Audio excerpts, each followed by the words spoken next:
Olá, seja muito bem-vinda, seja muito bem-vindo ao canal do CEAJUR. Eu sou o professor Antero Arantes Martins, desembargador do Tribunal Regional do Trabalho da Segunda Região e professor universitário há mais de 25 anos. Esse canal é um canal voltado à difusão do direito do trabalho e do processo do trabalho.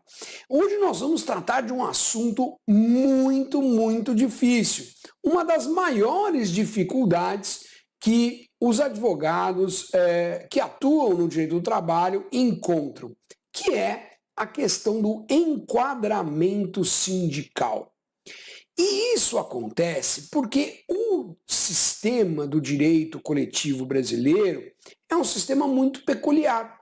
Ele estabelece que os sindicatos, seja o sindicato profissional, que é do trabalhador, seja o sindicato patronal, né, que é do empregador, ele representa todas da sua categoria. Então, o sindicato profissional representa todos os trabalhadores da categoria profissional, o sindicato patronal, todas as empresas que exercem uma mesma atividade econômica. Então, o sindicato não representa apenas os seus associados.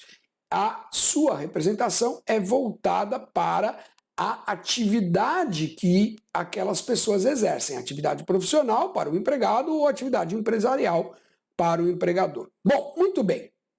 Então, a gente acaba tendo um problema muito sério. Por quê? Porque esse sistema força a proliferação de sindicatos. Porque um sindicato de banco, por exemplo, não pode representar uma indústria metalúrgica. Assim como o sindicato dos bancários não pode representar um trabalhador num hospital. Então, com esse sistema, é obrigatório que força que surjam muitos sindicatos. Né? Então, quem critica, fala, o Brasil tem muitos sindicatos, tem milhares de sindicatos, mas isso não é porque os sindicatos fazem alguma coisa errada. Isso é porque o sistema assim determina. Bom, muito bem. E para enfrentar essa situação, há uma enorme dificuldade. As próprias empresas, às vezes, têm dificuldade para saber com que sindicato elas devem negociar diante de tanta proliferação de sindicatos. E o advogado do reclamante, na hora de fazer a petição inicial, também não sabe direito que convenção coletiva olhar, que acordo coletivo aplicar por conta desta proliferação de sindicatos. Bom, então o nosso sistema, eu estou deixando todos os dispositivos legais aqui no descritivo. O nosso sistema, ele estabeleceu o seguinte: o trabalhador será enquadrado na atividade preponderante do seu empregador. A atividade preponderante do empregador não é definida pela atividade que lhe dá mais dinheiro ou mais renda, mas sim a atividade para a qual aquele empregador foi constituído, foi criado, não é?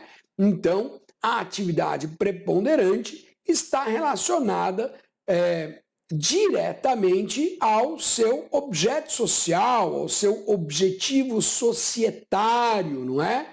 Então, um hospital terá lá, né, aquele objeto social de prestar serviços médicos, prestar serviços de saúde e, portanto, quem trabalha ali naquele hospital será enquadrado como trabalhador do hospital. Quem trabalha no banco será enquadrado como bancário.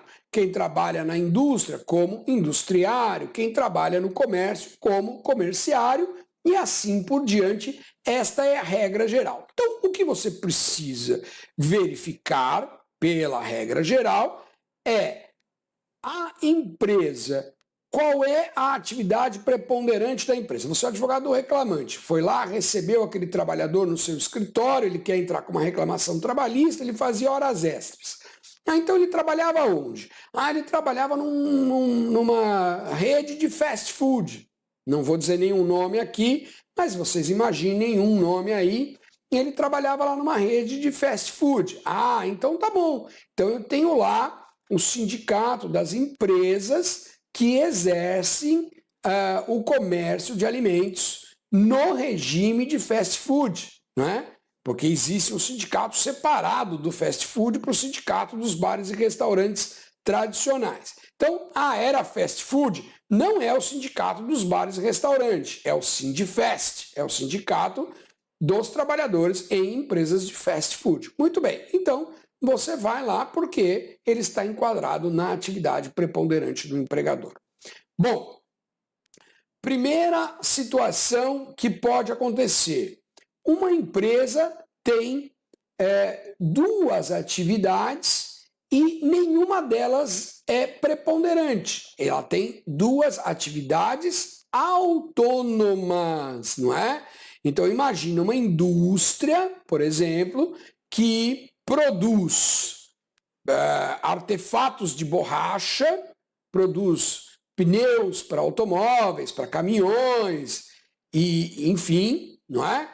E também produz medicamentos, produtos farmacêuticos, não é? Então, claramente, numa situação dessa, uma atividade não influencia na outra. Nem a atividade de produzir artefatos de borracha influencia na produção de produtos farmacêuticos e nem a produção de produtos farmacêuticos influencia na produção de artefatos de borracha. Bom, neste caso, o que a lei estabelece é que, não havendo atividade preponderante, o empregado tem que ser enquadrado dentro da atividade que ele atua na empresa. Então, é uma empresa que produz artefatos de borracha e produtos farmacêuticos, o seu trabalhador, o seu reclamante, trabalhava em que parte? Ele trabalhava lá onde produz a parte dos artefatos de borracha. Ele trabalhava lá produzindo pneu de automóvel, pneu de caminhão. Bom, muito bem, então esse é o sindicato. É o sindicato dos artefatos de borracha. Tá certo? A indústria de artefatos de borracha e ainda que ela também produza produtos farmacêuticos. E isso acontece, e nós temos várias ações neste sentido, com algumas empresas que são indústrias, não é? Produzem produtos, mas em algumas regiões elas praticam comércio, não é? Então elas acabam abrindo suas lojas próprias para a venda do produto. Neste caso, a atividade do comércio não é considerada acessória à atividade da indústria.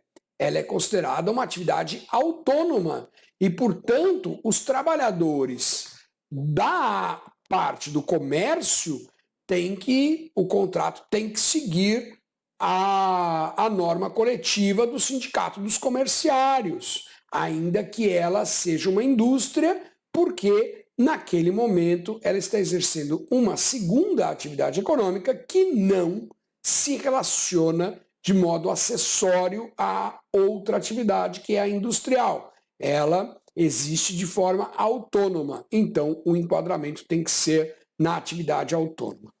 Bom, então a primeira situação é essa. Vamos recapitular. Regra geral, a atividade preponderante do empregador.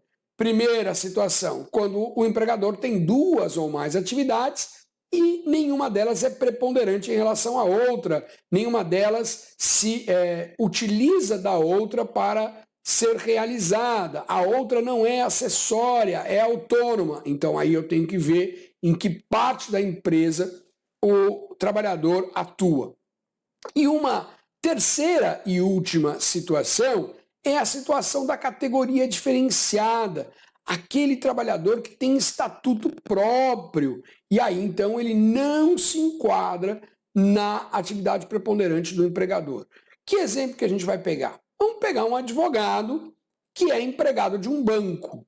Então, eu disse agora há pouco quem é empregado de banco é bancário, mas o advogado, empregado do banco, não é bancário. Por quê? Porque a profissão do advogado tem estatuto próprio, não é? Que é a Lei 8.906 de 94. Assim como o médico, por exemplo, um médico do trabalho, que é empregado do banco, não é bancário, porque o médico também tem a sua lei, o seu estatuto próprio, o engenheiro e várias outras profissões. Então, o banco pode ter empregados advogados, médicos, engenheiros, conforme a sua necessidade. Mas, neste caso, eles não serão bancários porque eles pertencem à categoria diferenciada. Então, se é um advogado que tem um contrato com o banco, não vamos aplicar as normas coletivas do Sindicato dos Bancários. Nós vamos aplicar as normas coletivas do Sindicato dos Advogados. Mas, para isso, tem um outro porém. O Tribunal Superior do Trabalho tem entendimento sumulado que, para aplicar a norma coletiva da categoria diferenciada, o empregador tem que ter sido representado na formação daquela norma coletiva. Antero, o que isso significa? Então, eu tenho um advogado num banco, a regra é aplicar a norma coletiva do Sindicato dos Advogados. Mas é preciso ver, quando esta norma coletiva foi criada, esta convenção coletiva foi criada, o Sindicato dos Bancos estava lá, ele participou da formação desta convenção coletiva? Se a resposta for não, então mesmo que aquele trabalhador seja um advogado, aquela norma coletiva não será aplicável a ele, porque o empregador dele, que é o banco, não foi representado na formação da convenção coletiva. E aí esse advogado corre um sério risco, que é ficar sem norma nenhuma. Porque se o banco não foi representado na formação da convenção coletiva dos advogados, não aplica dos advogados. E também não aplica dos bancários, porque ele não é bancário e ele acaba ficando sem norma coletiva nenhuma. E tomem muito cuidado com isso, principalmente você que é advogado de reclamante, porque se você formula o pedido com base em norma coletiva equivocada, o seu pedido será improcedente. Sendo improcedente, haverá condenação em honorários advocatícios em desfavor do seu cliente, em favor do advogado da parte reclamada. Então, tenha muita atenção quando for promover o enquadramento sindical. Bom, se você ficou até aqui, não se esqueça, inscreva-se no canal se ainda não é inscrito, deixa aí o seu like, ative o sininho para receber o aviso dos próximos vídeos e, muito importante, deixe o seu comentário, diga o que você achou do vídeo, dê um feedback aqui para mim e também indique os temas que você gostaria de ver aqui no canal do SEAJUR. Combinado? Forte abraço!